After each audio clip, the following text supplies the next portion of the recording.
like your rapper animations too. And then your guys' YouTube channel, it doesn't focus on horror, but that's like a main thing that you guys do on your YouTube page, right? Yeah, yeah.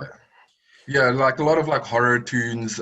We've been like kind of every now and again, if there's a game worth animating, we'll like jump on a game. Or we recently did Godzilla versus Kong, the movie, parodied that.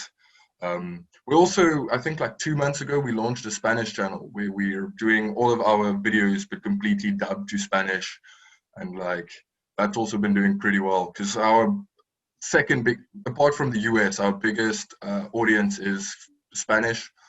So that's pretty cool. So your guys' number one audience is US. Yeah, yeah. US like I feel like any country, including the U.S., you always want to attract the U.S. Population because of how consumer driven the United States citizens are. Like yeah, we make the reason our economy or the economy runs so like is so capitalist and so smoothly, and you could say smoothly, but it's because people consume, like the middle class consume so much. We are so consumer driven, and I don't know if you could say the same about everyone else in the world. yeah. But I also just think like growing, everyone kind of grows up with Western like American movies and American shows, and all the media we consume is from America. So like it just makes sense to when you create something, or like for me personally, like when creating content, I'm not trying to create content for a specific group of people or like a specific demographic. I'm just making what I want to make. And growing up, like I said, with a lot of US entertainment and just like stuff that probably like really influenced it as well. Yeah, I think, and especially just being an American myself, I think Drake said it the best. 7 a.m. in Germany, can't believe that they heard of me. I think we forget when we're like entertainers in the United States, forget like other countries really do take a liking to American culture and American music, like you were saying, movies, things like that. Because like even when I check my statistics on my podcast, like other countries are like high up there. Like one time I was like Chile was my second most, Finland, and I was like, what? And I was like, why are people from all these other countries so attracted to American lifestyle? And I think it is right what you were saying. I think it is because the whole world grows up with this American culture kind of with them. And Yeah, so it's almost like becomes a world kind of entertainment in a sense. yeah, yeah. No, that like that definitely adds up. Because I'm also like constantly whenever I check demographics from where most of the views and stuff is coming in from, it's also like every now and again there'd be like Australia or places like that, and you don't it's kind of obvious, but you don't really expect other countries to know of what you're doing, or like you were saying about American music, for example, like you wouldn't expect people in Korea to be bumping Drake or like Post Malone or something, but there's like huge cult followings and stuff for that. Especially I've seen with like Lil Peep, for example. Like Lil Peep is like huge also in like Spanish market, Brazil and stuff like that, which is just like you'd expect people to kind of listen to their more like cultured music and stuff, which is kind of hypocritical because I don't do that either. Like American music and American movies and stuff is always great, but the UK has also been like coming into like the music scene and stuff like really hard lately. So Well, the UK has always had popular artists, I feel like, but a lot of them come to America. Like you could think of One yeah, Direction of the modern day. Harry Styles is like extremely huge, or like the Beatles, for example. The Beatles blew up and came to the United States.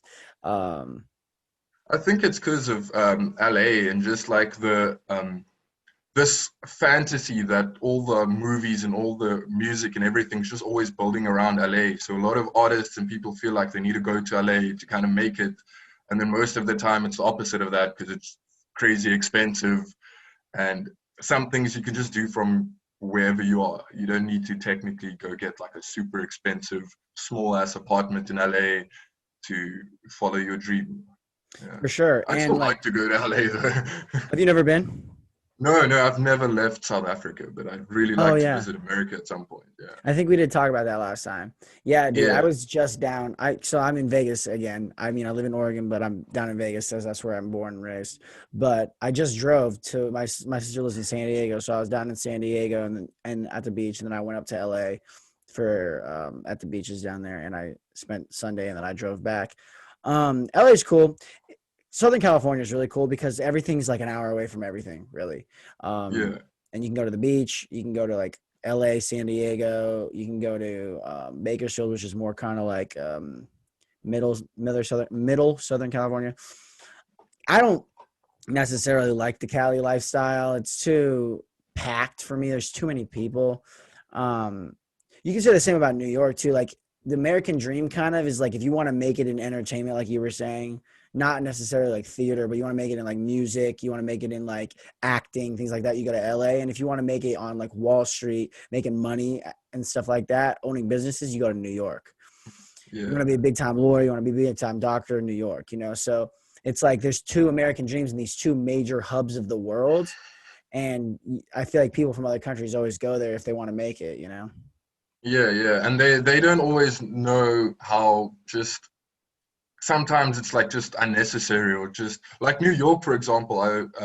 Before lockdown, wanted to plan a trip to New York or to like LA or something. So I was just looking at Airbnb prices and stuff. And in New York, the prices for a like 1 bedroom, like super small flat is insane. Like it's like 2.5 grand, like, and that's just like that's the cheapest, like smallest places. And I don't know. Personally, I'm just like I'll go live on like some farm life, just chilling by my like you said, like the whole crammed lifestyle. Just it's not for me. I'd go do it as like a tourist attraction thing. Go take my picture in Times Square or whatever. But I don't see myself living in such a tight space with so many people.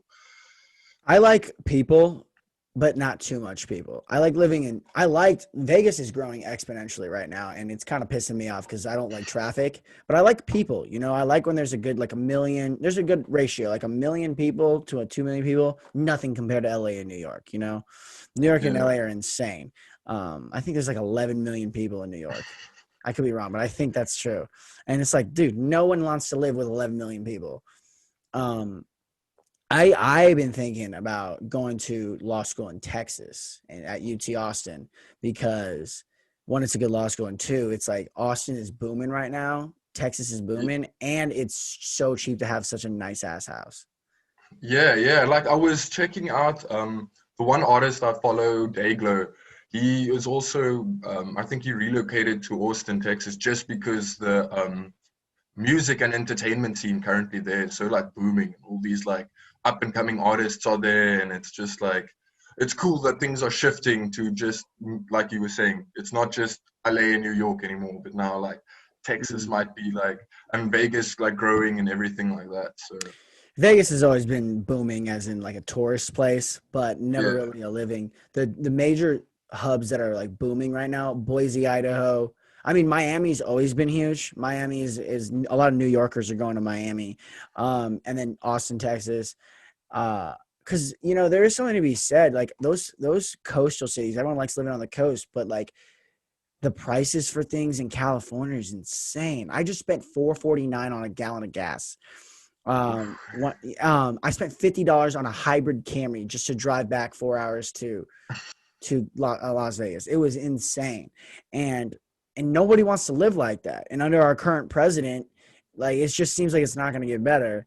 And so, you know, we talked about this last time, and so it's like it's becoming this thing where like people are trying to move inward because like all the coastal cities like New York, Miami, I don't really know if Miami's that bad, so I don't want to speak on it, but like New York, LA, like nobody wants to live there.